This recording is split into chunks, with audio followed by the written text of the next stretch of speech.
Welcome to Retail Retold, the stories behind how that store landed in your neighborhood. I'm Chris Ressa, in conversation with the people and stories shaping retail and real estate.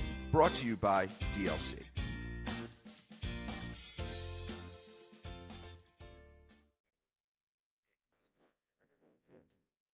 Welcome to Retail Retold, everyone. Today I am joined by Evan Mouhalis, the managing partner of Mouhalis Capital Management.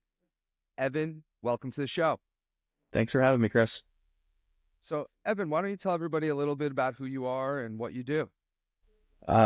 Sure. I am a real estate entrepreneur. That's how I started my career back in 2010. I started as a commercial real estate finance guy. I have evolved into a real estate entrepreneur and developer. Started my own shop back in 2016, and over the last 5 years, we've developed and or are developing about $100 million worth of real estate projects across the state of Florida. And most recently, we got into the tire business. We're currently operating 2 tire stores under the R&R Tire Express brand down here in Southeast Florida. Excellent. We'll talk about that in a little bit. So, 2016 you started. What type of real estate development deals were you doing and are you doing? So our primary focus is retail. We like single tenant net lease assets, simple deals from half acre to 10 acre sites.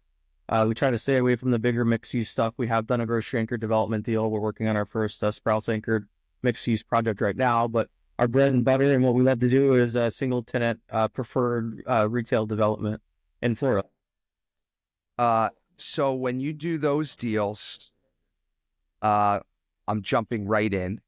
What comes first, the site or the client? So there's really 2 strategies that we follow. Either or is the answer. Our strong preference is to go into a deal with a tenant in tow, whether the site in front of the tenant and we get feedback from them prior to tying it up, or we've got a handful of preferred development relationships where they'll give us regional targets or intersection targets, and we'll go in and try to hunt for dirt on those intersections. So the answer is both, but we do our best not to buy stuff on spec and always have a tenant teed up or a handful of tenants teed up for a development prior to taking very much penny risk. I'm in the same business, so I know that that world pretty well. So what are some of the tenants that you've developed for? So we have developed for HCA under their MD Now brand, for Humana under their Conviva brand, Chipotle, Fifth Third Bank, Advance Auto Parts, Sprouts grocery stores, to name a few. We're working on our 3rd Panda Express deal right now, and we're working on our 4th Chipotle deal right now. So is this a build to sell business or a build to hold? Currently build to sell. We're merchant developers. We buy, build, sell. We're trying to make multiples on our capital right now. I feel like we're just getting started. So our goal is to continue to build our capital base and invest wisely to make multiples on our equity so we can strategically invest in stuff like operating tire businesses. Awesome. So given the world right now, digging in, what type of spreads are you seeing, like to build on a return on cost to the cap rates you can exit at? What are you seeing right now? What do you think, like as a developer, if you want to develop, like this is probably the best you're going to get, or where can you push? It's a very good question, very hard question, especially at scale. I would say a lot of the tenants that have preferred developer programs, everybody's struggling right now to make money. Costs are high, land is expensive. The economy is doing good, but it's just hard to get real estate deals done because the rents are so high. So everybody's kind of getting squeezed. And so what used to be a 2% spread standard has gotten compressed, it seems like, with a lot of the larger expanding tenants to, a 1.5, depending on where you're at. What we have found that works really well is buying larger tracts of land, trying to take down 3 to 5 acres of land so that everybody's really less focused on the unit level economics and more focused on their rent per square foot. So we've been able to actually achieve larger spreads on bigger deals from an economies of scale perspective. And really, the tenant's not saying, hey, you're paying $700,000 for this piece of land. Show me your pro forma on, X, Y, and Z. And it's a little bit easier to make money on the bigger projects. Yeah. Also, if you're building to 150 basis point spread on a small deal, small tract of land, on the exit, transaction costs are too high of a percentage of the deal to like really start to like make meaningful multiple. Totally agreed. The one exception, so we try to stay away from the 1.5 spread deals. The one exception that we make internally is for very strong preferred relationships, like our relationship with Chipotle. If you're selling a deal in today's environment and the fours, the lower the cap rate is, the higher the absolute dollars is. So 1.5, all spreads are equal. The spread between an 8 and a 10 is way less absolute dollars than a spread between a 4 and a 5.5. So we will make exceptions, especially in, major markets in Florida where we know there's going to be strong investor demand, and we've got an extremely tight relationship with the tenant. So I'm curious, how did you handle the time period, and did you take any lessons or how you would handle going forward of when you had a fixed deal, a lease with a retailer, and cap rates were moving in the wrong direction at an expedient pace and compressing what you thought was the spread you had in that time period, that 2022, 2023 time period? It's funny that you asked that question. I just had a recent conversation thinking through this, thinking through what we did. Fortunately for us, like how we dealt with it, we killed about 75% of our pipeline. It's relatively apparent what was happening. We had all these deals that weren't going to sell for 2 years. Our pro formas were blowing up in our faces. Instead of doubling down and trying to weather the storm, we just terminated as many deals as we could that we weren't comfortable with. The ones that we kept, we ended up going back to the tenants, whether the leases were signed or not. We went back to the tenants with open book.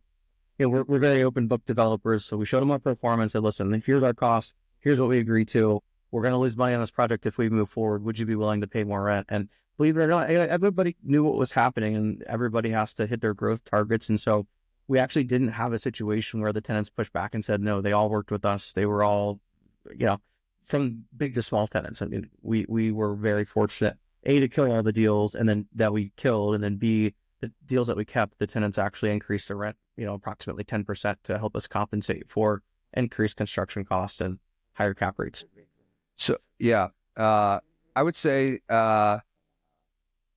really being transparent with the tenants is key, and trying to work with them through that time, I think is, we certainly had to work with our tenants during that time too, given that the challenges of that, and, how to handle that in a rapid changing, volatile market going forward.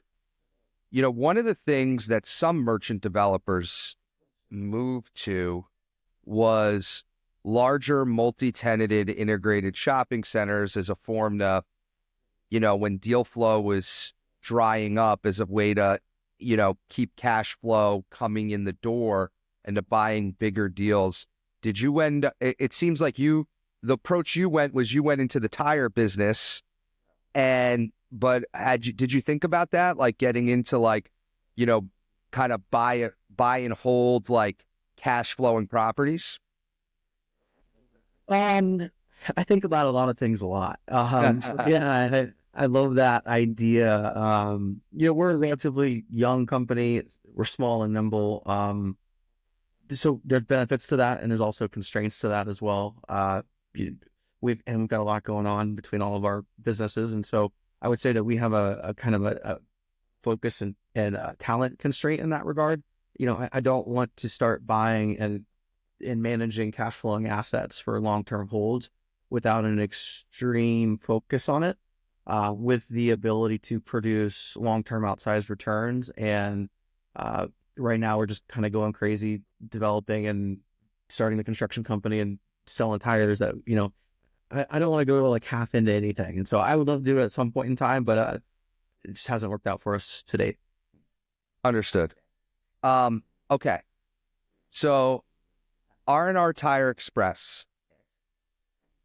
walk us through the first deal you did. Where was it? Where is it? Where's the location? So yeah, it's interesting. R&R has been a blessing for us, man. We've been looking to get it into operating businesses. We wanted to open, run, operate businesses from the very beginning, because we were building buildings for retail tenants to run their operating businesses out of, and we see how much money that they're making. And we made, as a developer, a one-time spiff when we sold the property, right? So, and then you're only as good as your next deal. So we set a goal for ourselves a long time ago to find an operating business that we believed in, that we could buy into and operate ourselves, so we could build buildings for ourselves. Instead of waiting for that phone call from Chipotle saying, "Hey, Evan, we want to be at this corner," I was the one determining my future and in control of my expansion plans, and provided us a vehicle for investment in real estate and the operating business. So our first location, I'll tell you how it came about first. It was we were actually trying to buy an R&R location in Orlando, Florida, to do a blend and extend. I saw an asset hit the market. The tenant was R&R. They had 2 years left on their lease. I ended up getting in touch with the real estate manager, and the guy ends up selling me the dream on becoming a franchisee for R&R. It just so happens that he was the director of franchise sales as well. So that's how I was introduced to the brand. How big is the brand? How many locations do they have? 202 locations across the entire United States, pretty much everywhere except California. And the franchisor is based out of Tampa, Florida. So they're a local brand as well. Okay. And so, all right, keep going. So we corporate knew that we wanted to hire an operating partner to run the business for us. We don't have the capacity to run the day to day. So we signed the franchise agreement. The following day, they called us and they said, "Evan, you're in luck. We've got an operating partner for you here at corporate. He's a former store manager and a sales trainer, and he wants to get into a relationship with guys like you that need an operator." And that was a huge synergy and efficiency for us, because we didn't have to hire a manager off the street and get them trained up in the system. It kind of threw rocket fuel on our fire to allow us to open the first store, hit the ground running, buy the second store, and we're working on store number 3 right now. Believe it or not, my brother found the location for store number 1 in Fort Pierce, Florida. It was a former Goodyear. So we were able to put the building under contract, renovate it relatively easily. We work in lockstep with our operating partner. We do a lot of the back office stuff. We manage hiring, AP, accounting, benefits, payroll, etc. We're involved in the interview process. And I mean, we have operating partners, so we're passive owners except for the back office stuff. But starting an operating business is not a feat for the faint of heart, man.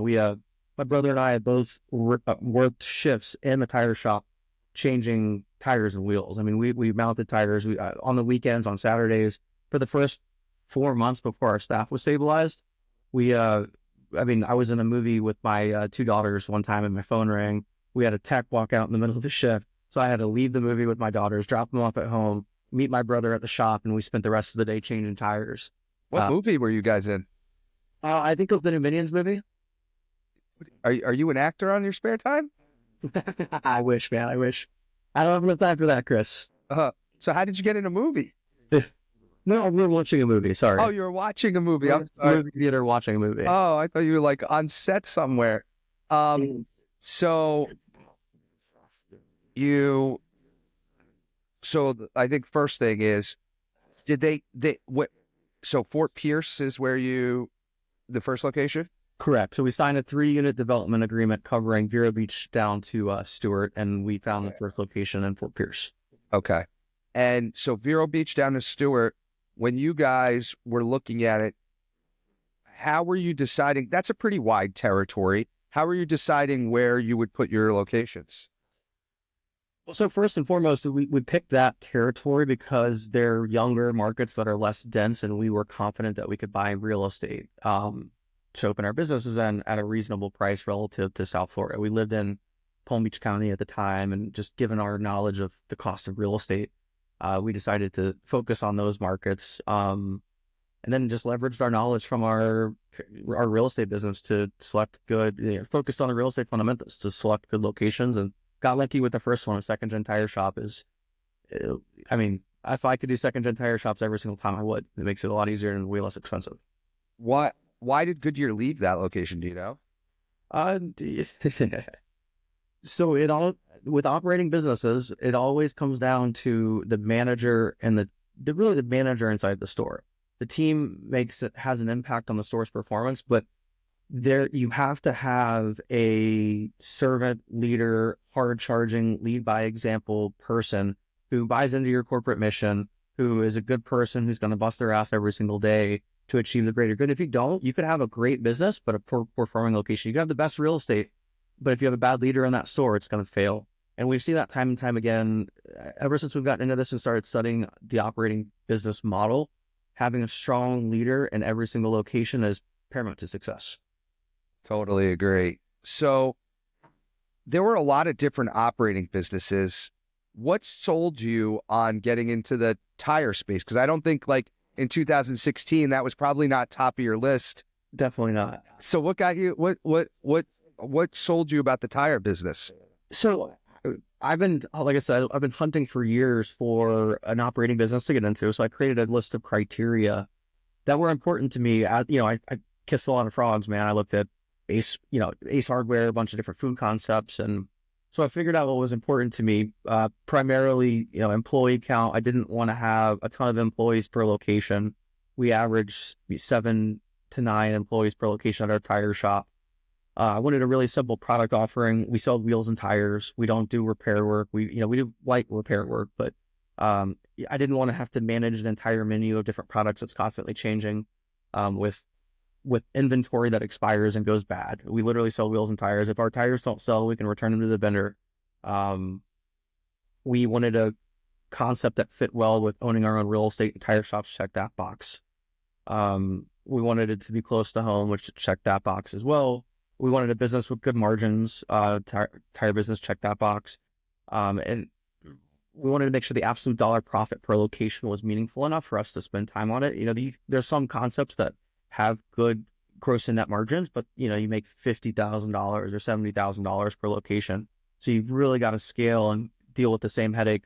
You got to do 3 of those for every one of our stores. So really just figured out what was important to us and executed on that list. And what is like the average sales of an R&R?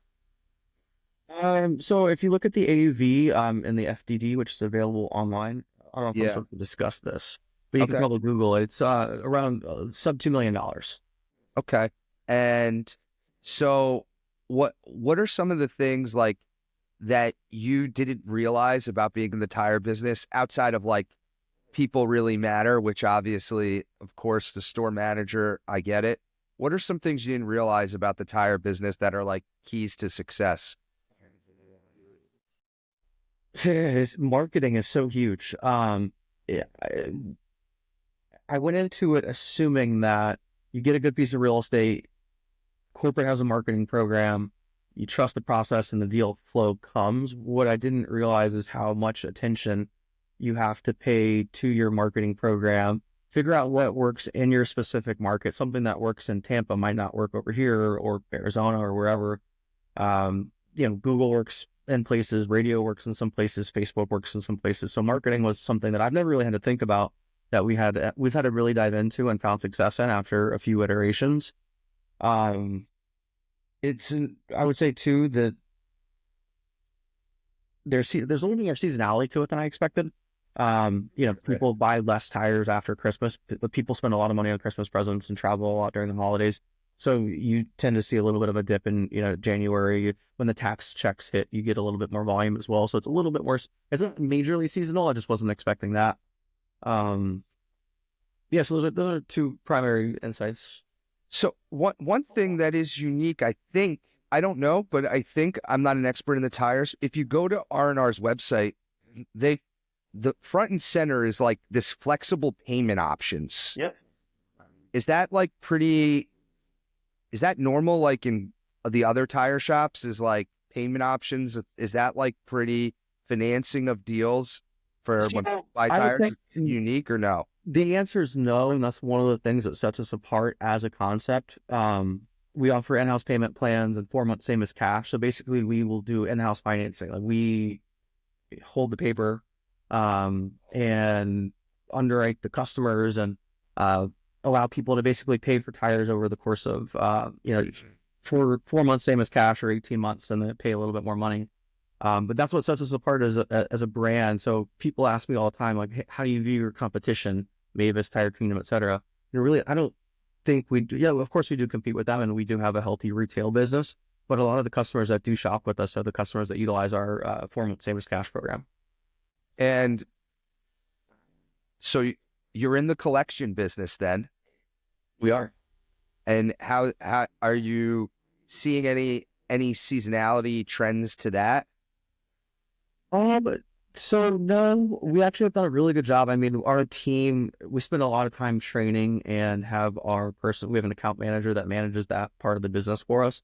We have them sign the agreement with every single customer. So we're very intentional about educating our customers on our expectations and how the payments work. Uh, we pull the payments out of their account with the auto draft the day after they get their paycheck or the day that they get their paycheck. So generally speaking, we haven't had a lot of collections issues. Of course, you're going to have one or two bad apples, but I mean, I don't think we've even written off 1% of our total revenue this year. We've actually had one charge off this month. But people will, like, they have the flexibility to return the product if they can't afford it. They'll come back and they'll buy wheels and tires from us, or they'll save their original wheels and tires and come have a swap them out if they can't afford it. So we do have a little bit of used inventory. Um, so it's actually a lot less cumbersome than it seems from the outside looking in. Okay, cool. Well, that's fascinating. So you have how many locations open now? Fort Pierce is the first. Fort What's the Pierce. second? About 19 days ago, we closed on our second. So we now own a location on West Palm Beach, Florida, Military and Okeechobee. It was a store that was existing and operating. We bought it from corporate, who had bought it from another franchisee that had gotten into Take 5 oil change at the same time and ended up running with Take 5. And so corporate bought it from the franchisee, and then we bought it from corporate a year later. And so we now are working to grow in West Palm Beach in addition to our original territory. Awesome. And then you have one more deal under the current deal you have with R&R to get to your 3-unit development deal, right? Well, technically we've got two more because we need to open one in Stewart and one in Vero Beach. Okay. And then you see it going beyond that? Absolutely. As long as we continue to find success. I mean, we've got a great team that's kicking ass in our first store, and we're working to turn the second store around right now. Our goal is to open 1 to 2 a year. We're building out our real estate back office to continue to support both our development projects, but also the R&R expansion. That was one of the, it's the synergies between the two businesses is what really gets me excited, because we were able to hire an in-house general contractor and really support his salary, kind of splitting it between our tire business and our development business, in addition to a full-time controller to support both businesses as well. Got it. So you're a merchant developer of buy, build, sell. Do you envision doing sale net leasebacks on your buildings to monetize the real estate that you're a tire operator in? Great question. I hope I never have to. I want to own that real estate for the rest of my life. That's really my goal. We want to own it all, control it. I like control. I don't like people telling me what to do. So my goal is that every single store that we operate, we own the real estate underneath of it. And I always want to own it. I want to pay down the debt over the course of my lifetime and give it to my kids so they can squander the money a generation or two from now. If it gets big enough, one day you will be big enough where it'll be the right location for the tire business, and you probably won't be able to buy it at some location. You'll be at like 100 and you may have to lease it from someone. I'm curious to see what happens in that scenario. I'm sure we'll probably do it, and I'll do it kicking, screaming, and crying. But until then, I want to own everything. This is something I always say. So on the operating business, is that business paying rent on the building?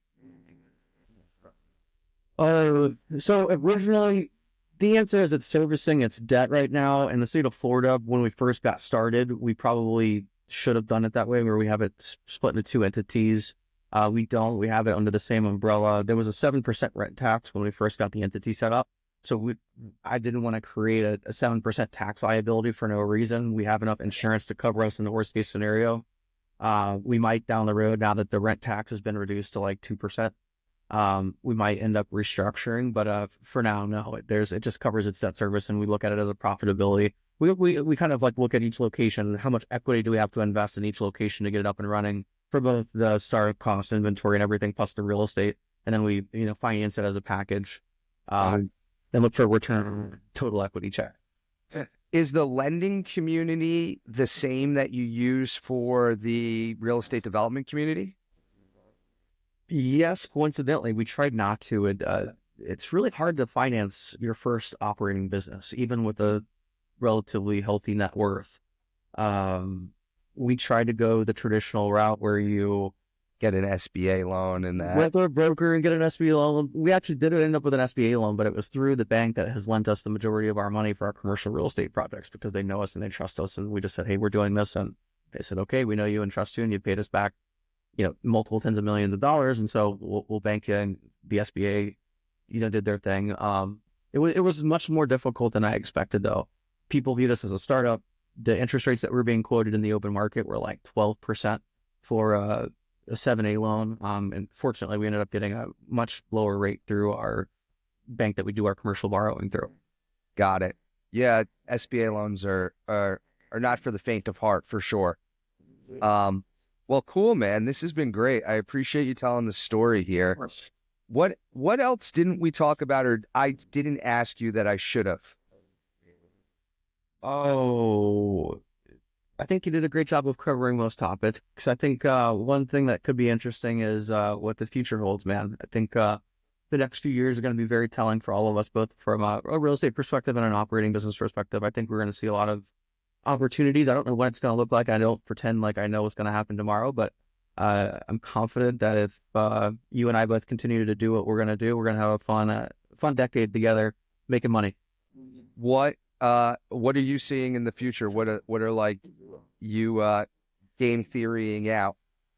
I don't have a crystal ball, and I never try to predict the future. What I try to do is just make really good decisions, and with what I know, I try to trade in today's market and be conservative. So if the shit hits the fan tomorrow, we're prepared for it, both from a liquidity and an operational perspective.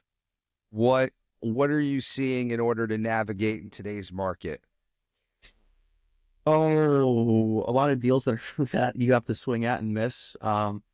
Construction's really expensive right now. You have to do a lot of ground leases.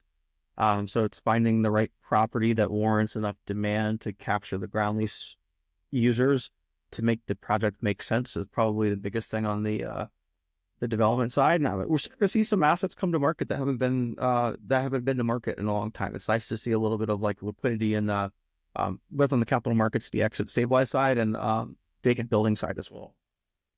For sure, there's inventory starting to percolate for sure. Yeah. Are you ready to have robots changing tires yet? In the artificial intelligence world, are we ready to have robots in your store changing tires? Are you there yet? I think I still have grease underneath my fingernails, man.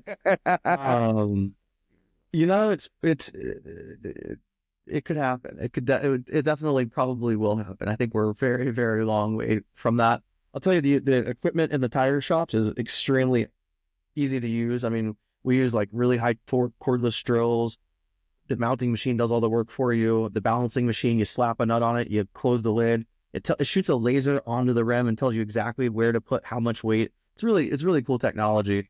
So yeah, it's probably going to move fast, and there's some concepts out there that are doing some really cool stuff as well. With high speed tire change stuff, but it'll be cool to watch it all come to market. Were you a car like pre tire business? Would I say like, oh, Evan's a car guy? You wouldn't. I probably, like, the way that I fell into this, it's not a sexy business. Like, you don't have like guys in like white shirts and slacks walking into a tire store changing tires. And I love that about it because I view that as like a competitive moat. I'm a Southerner, man. I was born in St. Louis, Missouri, and raised in Jacksonville, Florida. And I grew up working on dirt bikes and lawnmowers and changing my own oil in my cars. And so I was very comfortable working on cars. I wouldn't say I was a car guy, but I'm just a Southerner, and I love the fact that our tire business is not a traditional sexy business that's attracting a bunch of attention and competition. Do you know more about tires than you ever thought you would now? I do. I'm continuing to learn. It's it's interesting, man. It's a fun business. Awesome. Well, I really appreciate you coming on today, talking about the development business and the tire business. And yeah, man, keep rocking. Pleasure to chat with you, Chris, as always. Thanks, man. Peace. Appreciate you watching. Hit subscribe. See you in the next one.